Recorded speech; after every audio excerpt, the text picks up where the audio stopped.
Willkommen bei Auf Hoch 2 Dialog und heute sind wir wieder zu Gast bei Mario Gärtner. Und unser heutiges Thema ist, welchen Projektor soll ich mir kaufen, wenn ich bei Super 8 neu einsteigen will? Mario, worauf soll ich denn achten als Neueinsteiger bei einem Super 8 Projektor? Ja, ich würde mal sagen, oberste Priorität wäre für mich, dass das Gerät einfach in der Bedienung ist. Wenn man noch nie mit dem ganzen Thema was zu tun hat, dann am besten ein Gerät nehmen, wo ganz einfach in der Bedienung ist. Parallel würde ich sagen, auch die Zuverlässigkeit ein bisschen im Auge behalten, dann hat man eigentlich schon nichts falsch gemacht. Ist es eine gute Idee, bei eBay oder eBay Kleinanzeigen zu schauen? Also das ist eine reine persönliche Sache, würde ich sagen. Ich persönlich empfinde es nicht als vorteilhaft, weil meine Erfahrung halt was anderes zeigt. In der Regel hat man bei Käufen, bei eBay oder bei Portalen immer ein Risiko, dass die Geräte eben nicht das sind, was man sich dran verspricht. Man zahlt vielleicht etwas weniger, in der Regel heute vielleicht auch gar nicht mal weniger mehr, sondern die Geräte sind halt einfach Standgeräte aus dem Keller, aus dem Speicher und aus dem Grund ungeprüft. Man kauft da wirklich die Katze im Sack. Worauf müsste man denn aber bei so einer Anzeige achten? Oder was sind so typische Signale, die einem sagen würden, das geht ja mal gar nicht? Also besser die Finger weglassen. Also wenn ich die Sprüche dann immer schön höre, aus Dachbodenfund, aus Kellerfund, da würde ich auf jeden Fall Abstand nehmen. Weil das heißt eigentlich nichts Gutes. Was sind denn so die technischen Eigenschaften, die so ein Projektor aufweisen sollte? Ja, wenn man klein anfängt, kommt es dann darauf an, wo möchte man eigentlich projizieren. Möchte man im kleinen Rahmen erstmal anfangen, ein kleines Bild machen, da kann man eigentlich fast schon die Standardgeräte benutzen. Die haben ein ausreichend helles Bild, so bis 2 Meter geht es ganz gut. Spulenkapazität würde ich sagen, mindestens 120 bis 180 Meter zum Anfang, weil die meisten Filme, die vielleicht älter sind, auf Spulen drauf sind, haben eben diese Kapazität. Ja, das ist eigentlich schon der gute Grundstock nachher letztendlich. Der Rest kommt nachher nach und nach. Und die haben dann, was für eine Lampe ist dann da drin? Weil da gibt es ja auch Unterschiede. Ja, wenn man ein einigermaßen modernes Gerät kauft, wo schon Halogen-Kaltlichtspiegellampen verbaut sind, dann die 12 Volt 100 Watt. Das würde ich als unterste Grenze nehmen. Es gab auch noch kleinere mit 50, 75 Watt. Die sind eigentlich ungeeignet. Aber mit der 12 Volt 100 Watt kann man schon ein sehr gutes, ausreichend helles Bild erreichen. Wenn jetzt jemand neu einsteigen möchte und einen schmalen Geldbeutel hat, was für ein Gerät würdest du ihm denn dann empfehlen? Worauf muss der achten? Wie gesagt, vorher haben wir schon besprochen, die Robustheit, die einfache Bedienung, das war sehr wichtig.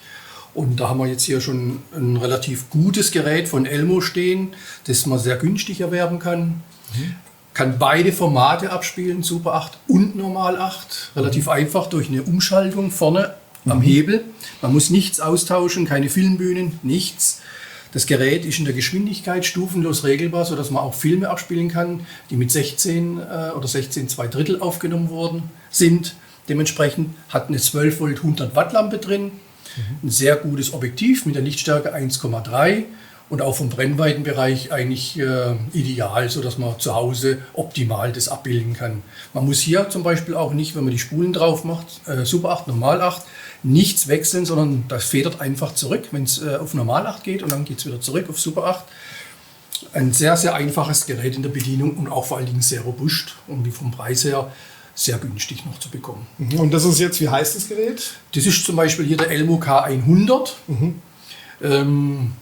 Und ist der stumm oder kann der auch Ton? Der ist noch stumm, der Aha. Projektor. Würde ich jetzt aber nicht als kritisch jetzt sehen, weil die meisten selbstgedrehten Filme in der Vergangenheit, die waren Stummfilme. In seltenen Fällen hat man dann früher oder später dann mal mit Ton gedreht, aber für einen Start reicht es eigentlich ideal. Also das ist im Grunde genommen, kann ich mir jetzt vorstellen, so ein Gerät, wenn jetzt jemand mit seiner Super 8, junge Leute zum Beispiel mit seiner Super 8 Kamera eigene Filme dreht, die werden ja dann automatisch digitalisiert, die kriegen ja trotzdem dann diese 15 Meter Spule. Und Genau. die ist stumm. Das heißt, da wäre das jetzt eigentlich ideal, ne? Genau. So ein Teil. Und da können Sie sich dann auch das Original quasi völlig komplett problemfrei dann zu Hause an die Wand schmeißen. Genau, das ist schon eine gute Sache. Vor allen Dingen, der Projektor ist auch sehr filmschonend, also macht die Filme auch nicht kaputt, verkratzt nichts, ist eigentlich sehr gut in der Konstruktion durch seine Einfachheit. Man kann sehr gut reinigen, also da kann man nichts falsch machen. Prima. Ja, so, jetzt kommen wir zum nächsten Punkt. Wenn jetzt aber ein bisschen mehr finanzielle Mittel da sind, was wäre denn dann so die Mittelklasse für Super 8 Projektoren? Was sind da so die Eigenschaften bei der Mittelklasse? Die Mittelklasse hat natürlich schon Ton, ganz klar. Manchmal auch Zweikanalton oder Stereoton, gibt es mehr oder weniger dann auch schon in der Klasse, kann man auch schon bekommen. Möglicherweise eine hellere Lampe mit 15 Volt, 150 Watt. Und die Objektive sind in der Regel auch qualitativ hochwertiger. Die haben einen größeren Brennweitenbereich, das heißt, ich kann größere Räume dann auch ausleuchten. Oder ich kann auf kleinen Abstand auch ein größeres Bild machen, wenn ich das möchte, nachher letztendlich. Und die Schärfe und die ganze optische Qualität ist da dementsprechend besser schon. Jetzt bauen wir mal kurz um, damit man mal sieht, wie die Geräte aussehen. Genau, okay. So, jetzt, Mario, haben wir hier so ein Mittelklasse-Gerät. Das ist jetzt die Marke Revue, richtig? Genau. Und das war ja eigentlich so eine klassische Consumer-Marke. Ne? Die gab es bei Fotoquelle, richtig? Die war bei Fotoquelle im Verkauf, die Marke. Der Originalhersteller ist aus Japan, die Firma Chinon, die auch qualitativ sehr hochwertige Geräte gebaut hat. Aber in der Regel hier bei uns in Deutschland nicht unter eigenem Namen verkauft wurde, sondern halt unter dem Namen Revue hauptsächlich. Und was kostet jetzt, wenn man den hier jetzt kaufen möchte, was würde der jetzt quasi kosten? Ja, also diese Geräte kann man, wenn man sie komplett gewartet bekommt von mir, so um die 300 bis 350 Euro schon bekommen. So ein Gerät bietet eigentlich schon alles, was man braucht in der Mittelklasse. Man hat 180 Meter Spulenkapazität, man hat eine 15 Volt 150 Watt Lampe drin für ein schönes helles Licht, ein gutes Zoom-Objektiv mit Lichtstärke 1,3 schon eingebaut und hat auch vom Ton her alles, was man braucht, hat hier Zweikanalton drin und eine Besonderheit, wenn jemand noch alte Lichttonfilme hat, die es ja auch mal früher gab, hat auch dieses Gerät die Möglichkeit, diese Lichttonfilme abzuspielen. Also das ist aber schon Sonderausstattung. Das ist schon wirklich in der Preisklasse, kann man sagen, eine gute Ausstattung.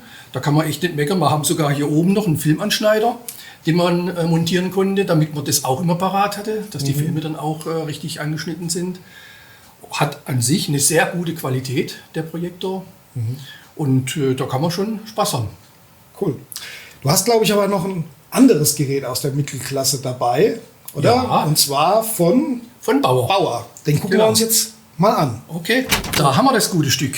Das ist jetzt schon nochmal ein anderer Formfaktor. Da ist er deutlich größer. Ja. Der ist deutlich größer. Das war sozusagen der Einstieg von Bauer in die Studioserie. Und meiner Meinung nach heute auch noch, wenn man das Gerät gut erhalten bekommen kann, ein sehr, sehr gutes Gerät, steht eigentlich in den Nachfolgemodellen fast in nichts nach, was die Qualität anbelangt. Und auch vom Design her hat sich nicht so viel verändert. Im Gegenteil, ich finde sogar dieses Design mit den Knöpfen, die so wie kristallartig aussehen und dann nachher alles beleuchtet ist, das Regiepult, das sieht richtig toll aus, muss man ganz ehrlich sagen. Also das gefällt mir schon ganz gut. Von der reinen mechanischen Seite hat sich da nicht viel verändert innen drin. Das geht genauso wie die neuen Geräte von der Funktion her. Und klar, es gab ein paar Verbesserungen im Nachfolgemodell, aber kann man im Prinzip vernachlässigen. Und was ist bei dem jetzt anders als bei dem Revue, den wir eben gesehen haben? Ich würde mal sagen, man hat bessere Zugriffsmöglichkeiten auf den Film. Das heißt, wenn ein Film mal reißt, man kommt dann doch leichter ran. Das ist leider bei diesen anderen Geräten ein bisschen schwieriger. Man kann auch jederzeit, wenn man will, den Film dann auch entfernen aus dem Projektor. Man kann halt die Klappe abmachen, den Film rausnehmen und dann hat man die Möglichkeit, den dann auch wieder zurückzuspulen. Das geht bei den japanischen Geräten von Chinon eher ein bisschen schwierig, sagen wir mal so. Und ich glaube, bei dem was passt denn da für eine Spulenkapazität Der drauf? Projektor hat auch schon 240 Meter Spulenkapazität. Das ist richtig groß. Das ne? ist richtig groß. Das heißt, man kann auch einen kompletten Film mit 24 Bilder, der läuft dann auch schon, sagen wir mal, so 35 bis 40 Minuten mit 18 Bilder. Da bin ich dann schon mal bei einer Stunde. Das ist schon eine ausreichende Kapazität, würde ich sagen. Gut. Ich schätze mal, der bewegt sich ungefähr im gleichen Spektrum vom Preis her wie der Revue. Genau. Aber es geht ja noch besser. Ja? Es geht natürlich immer besser. Gell? So, was wäre denn dann so die Oberklasse? Da können wir uns jetzt mal die Bauserie von Bauer nochmal angucken, die neuere Bauserie, die 500er Serie, die 510, 502 und so weiter. Die haben natürlich, jetzt schauen wir einfach mal, ich baue mal kurz auf. Ich bin gespannt.